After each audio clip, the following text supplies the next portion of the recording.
The Bible in the 21st century. In this series we're looking at various themes taught in the Bible.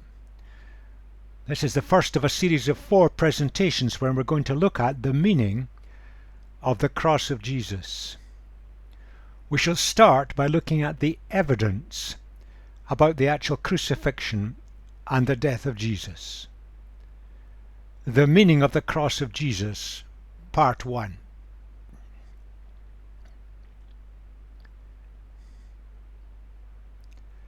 Familiar symbol. The cross has a central place in the New Testament documents.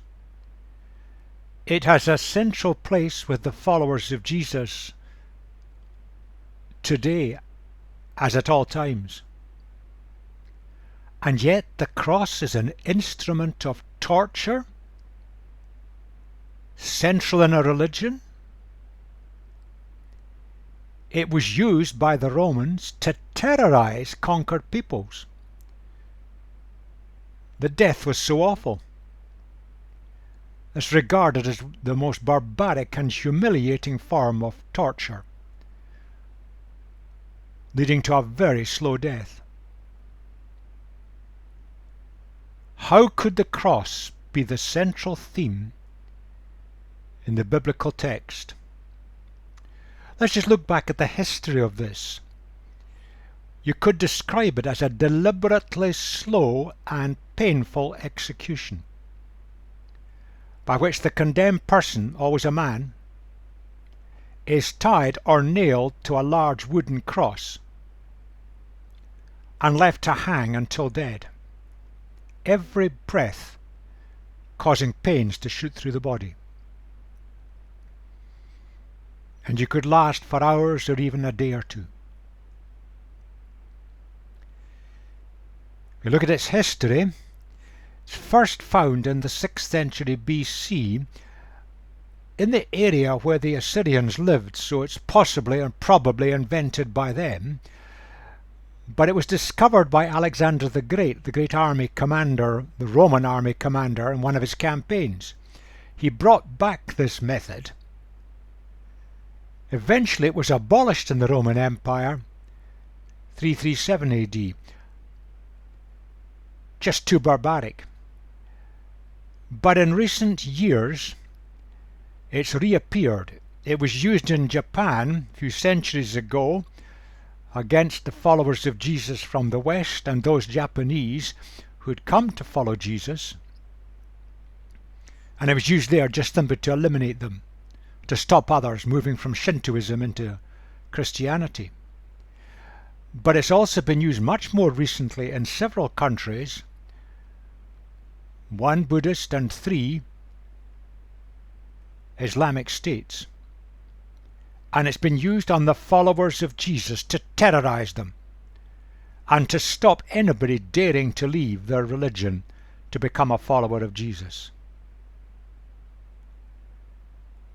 That's just simply the history of crucifixion. It followed a standard procedure which the Romans conducted meticulously. It involved a Roman officer and 4 soldiers. The victim was nailed or tied onto a piece of wood which was then hoisted up, so the whole weight of the victim was carried on his arms. The weight of the body as it was lifted onto a vertical piece of wood often caused the shoulders to dislocate, which was agony. The soldiers were not allowed to leave the place of execution until death had occurred. It could take days. That's why there was 4 of them. They could have a rota, so there was always someone watching, making sure that the victim went right through the torture to death. And if the Roman soldiers made a mistake, they ended up being executed themselves, so they did not make mistakes. Now you could speed up death by the Roman whipping.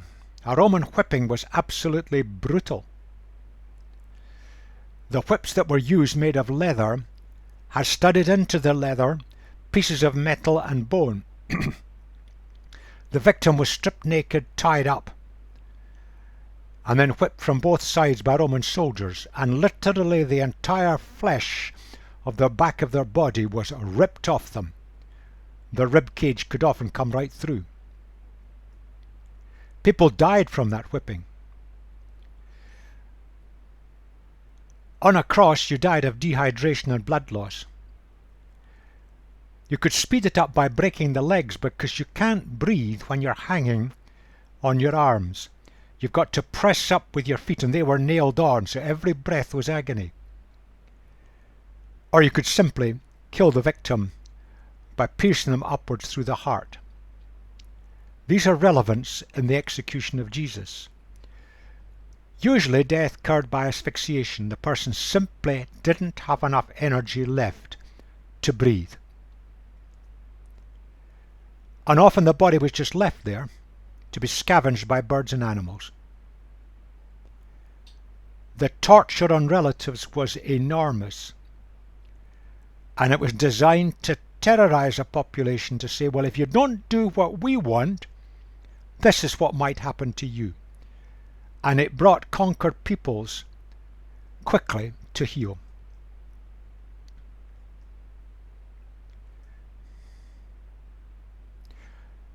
Historical evidence about the actual death of Jesus. We have many Christian sources, some in the Bible, some beyond it, but there also are many Roman sources. They kept records and they had historians. Also there were Jewish sources, because they also wrote things down, kept records, and they had historians. Let's just quickly look at some of the evidence for the death of Jesus by crucifixion. First of all, the Jewish sources. We're looking at the Talmud, the central text of Judaism. It's written there, on the eve of the Passover, Yeshu, that's their name for Jesus, was hanged or crucified. Since nothing was brought forward in his favour, he was hanged on the eve of the Passover. That's what's recorded in the Jewish document. Jesus was crucified. Also from the same document, do you suppose that for Yeshua of Nazareth, that's Jesus, there was any right of appeal? He was a beguiler, and the merciful one hath said, Thou shalt not spare, neither shalt thou conceal him. It is otherwise with Yeshu, for he was near to the civil authority. Again confirming that Jesus was executed by crucifixion under the Roman authorities. Now we turn to the Roman sources. They had lots of professional historians.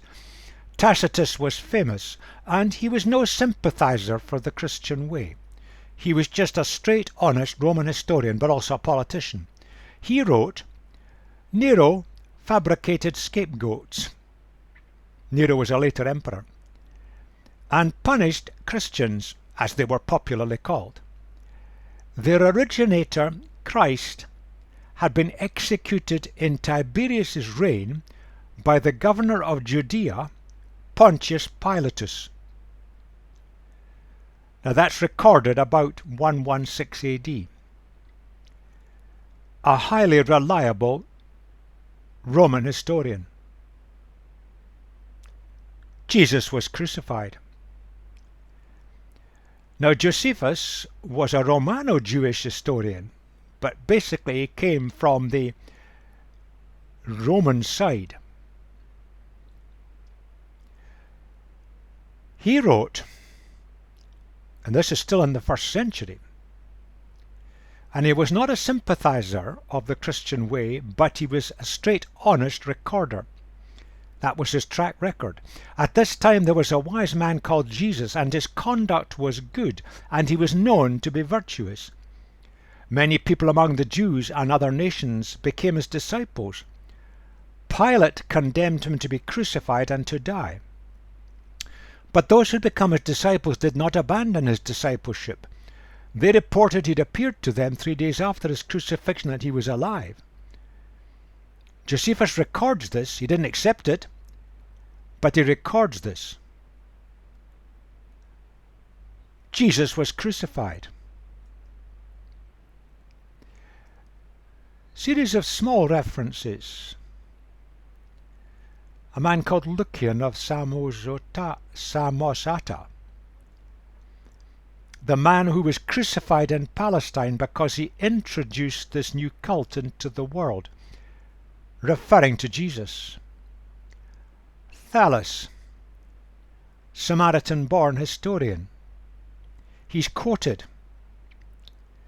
Thallus, in the third book of his Histories, explains away this darkness at the time of the crucifixion as an eclipse of the sun. Unreasonable, of course, because a solar eclipse could not take place at the time of the full moon, and it was the time of the Paschal full moon when Christ died. Interesting comment, independent reference to this darkening, this inexplicable darkening of the sky just before Jesus died. Marabar Serapion, somewhat whimsically and cynically remarks, what advantage did the Jews gain from executing their wise king? It was just after that their kingdom was abolished. Now there was a revolt in the land of Judah about AD 66, and the Romans quelled the revolt with savagery, crucifying hundreds of thousands of men, Jews. The population fled, and the land of Israel disappeared from history. That happened in AD 70. And he's saying, why did they do this? They lost out. Now, bringing it together, I've just picked a few of the sources. Many independent sources record that Jesus was crucified and the circumstances. And there are no contemporary sources that hint at any question of denial. It's simply a fact of history. And indeed, his crucifixion, the stories of it, fit all the historical events round about. Like a lot is known about Pilate, who was the Roman governor at the time. And the likely date was somewhere round about AD 33. That's what bringing all the evidence together says. And the evidence is incredibly strong. Jesus was crucified. Yet today, we have a cult of denial. Now, most of the cult of denial relates to the resurrection of Jesus, which we're not dealing with this in this series of presentations. Most people today accept that Jesus was crucified, but they don't accept that he was raised from the dead. Now, quite a long time ago, in the mid-20th century, an author, Frank Morrison, who was an atheist and a lawyer, he then got hold of all the documents deliberately. He wanted to demolish the resurrection idea, and he got rid of all the original documents that he could, and simply as a forensic lawyer, he analysed them. And he came to the conclusion that the evidence was overwhelming that there had been a resurrection. The evidence was so overwhelming to him as an atheist lawyer that in fact he was no longer an atheist. He became a follower of Jesus, and he summarised all his research in a book called Who Moved the Stone, which is a very good read and is still obtainable in the second-hand market. But what about the crucifixion, which is the focus of this series of presentations? A cult of denial of the crucifixion, given all the evidence? Well, it exists, and it's strong, very strong. And it comes from the Quran, where that verse that says, they declared, we have put to death the Messiah, Jesus, son of Mary, the apostle of God. And its comment is, they did not kill him, nor did they crucify him, but they thought they did. Now the they in the context refers to the Jews at the time. We have to remember that the Quran was written about 600 years after the events. The evidence that Jesus was crucified comes from scores of sources, all very, very close to the actual events, and some from highly reputable professional historians. Yet this is the teaching of the Quran. They simply say Jesus was God's prophet. They deny his divinity, and God would never allow his prophet to be killed by crucifixion. And so, in the Islamic world, based on this verse from the Quran, they assert that the Jews thought they'd killed Jesus, but someone else took his place.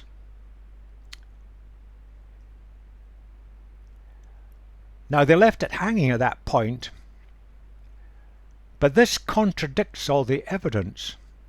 So they looked for evidence, and in relatively recent times they came across evidence that led them to assert that Judas replaced Jesus. And it derives from a document called the Gospel of Barnabas, which the Islamic scholars claim is the accurate gospel, and the other four are just made up. Now, there is clear evidence from within this gospel and the history behind it that this gospel could not have been written much before the 15th century. Scholars are agreed it's a 15th century document, long after the events. Now, if you talk to Muslims about this, they simply say, but we believe that Jesus wasn't crucified. And that's the end of the discussion.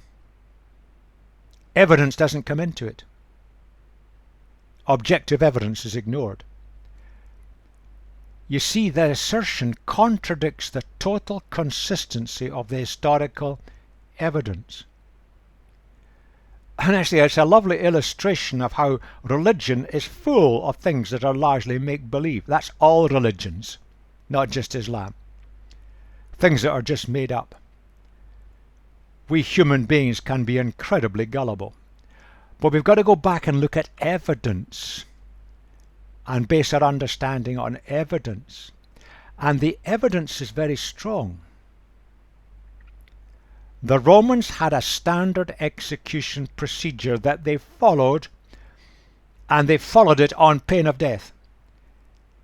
If any of these soldiers got anything wrong, the lot would be executed. They're not going to make a mistake. But Mary, the mother of Jesus, was at the crucifixion. And if anybody in the entire world would know who was dying death by torture, hanging there for 6 hours, it would be Mary, his mother.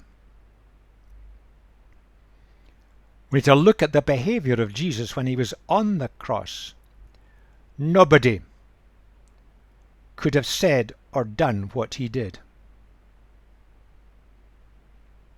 He forgave those who were doing it. And he made provision for his own mother.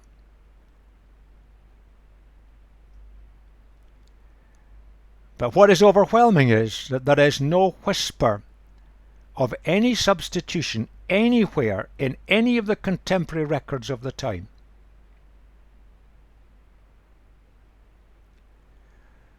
The cult of denial doesn't stand on very strong evidence.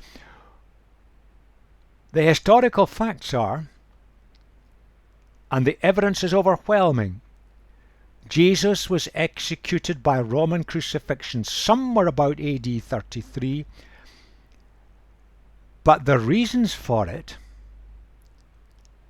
yes, we can argue about that, we can discuss that, we can look at that. But the fact of the execution is not in any doubt. Now let's bring some of this together.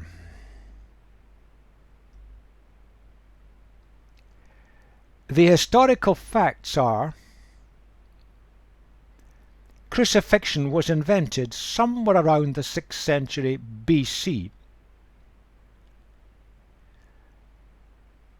There is no record of it before that. Alexander the Great, the Roman army commander of great skill, brought this method back into the Roman Empire about the 4th century BC, and it was employed by the Romans from then on to impose their will. It terrorized people. It was so awful to watch a loved one hanging for hours and maybe a day or two, hanging there, every breath being agony. That just terrorized people. And the Romans had developed a standard procedure. They used whatever was there to use in terms of the wood, the shape of it, but the procedure was standard. And it was brutal. The nails went through the wrists at a point where they caused maximum damage to the nerves, which caused excruciating pain. And of course the feet were nailed on, and you have to press down on your feet to breathe. Every breath was agony. And the people watching were simply terrorized. We've sanitized it. A slow death with excruciating pain. The man would be stripped naked. Utter humiliation.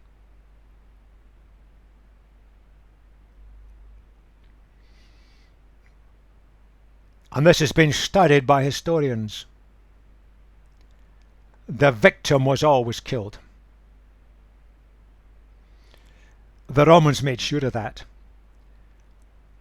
because their lives were on the line if they made a mistake. They weren't going to make a mistake. And in the case of Jesus, the crucifixion was outside the city of Jerusalem, in a place where people were passing. They wanted it to be public. People were forced to watch it. It terrorized them. And we know fairly accurately when it took place. These are the simple, incontrovertible historical facts.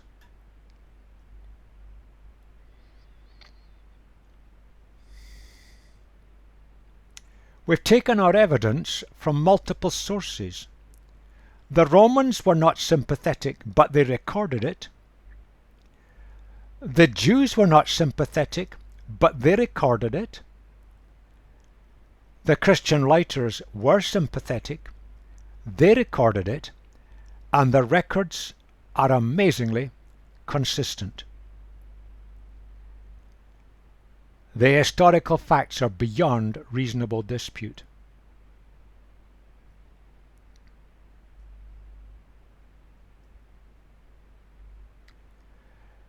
Now, the actual chronology of the events of the crucifixion of Jesus, this doesn't cover everything. It's worth looking at the New Testament records, recorded in all 4 Gospels in detail. And I've put up the stretch of the text in each of them. It's worthwhile just taking the time and reading each of them. Now, the 4 writers there wrote for different audiences, so they emphasize different things, but it all comes together in a consistent way.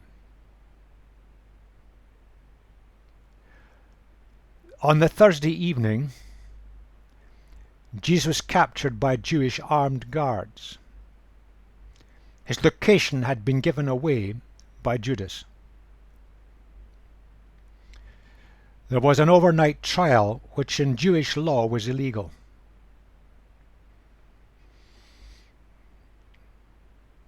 They were determined to destroy their man, but they didn't have any right under Roman law. The Romans were the rulers of the nation, to carry out an execution. They had to get the Romans to do it for them. How were they going to persuade the Roman authorities to do it for them?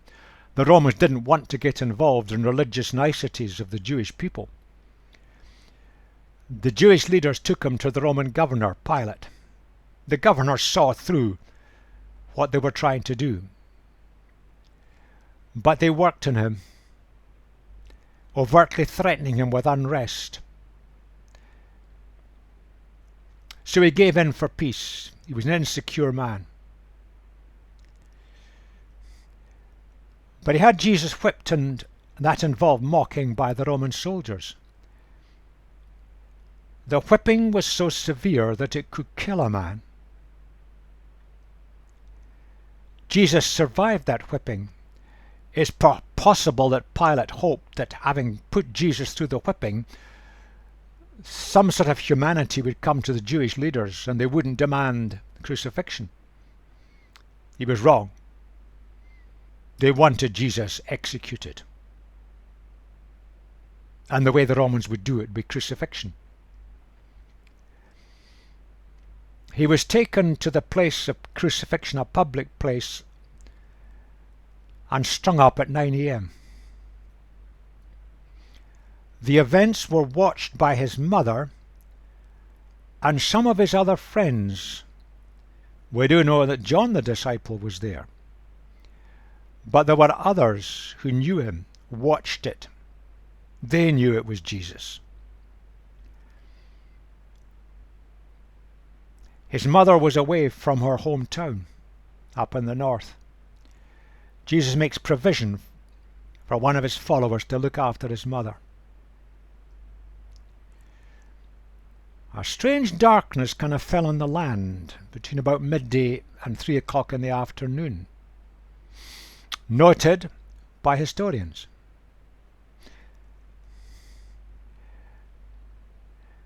Jesus gives a kind of cry of victory. In the original language, it's one word. I've done it. Finished. Completed. Would be what we might say today. And then he dies. He'd been on the cross 6 hours, which was very short for a crucified young man. But of course he'd been whipped, and the blood loss from that would have been enormous.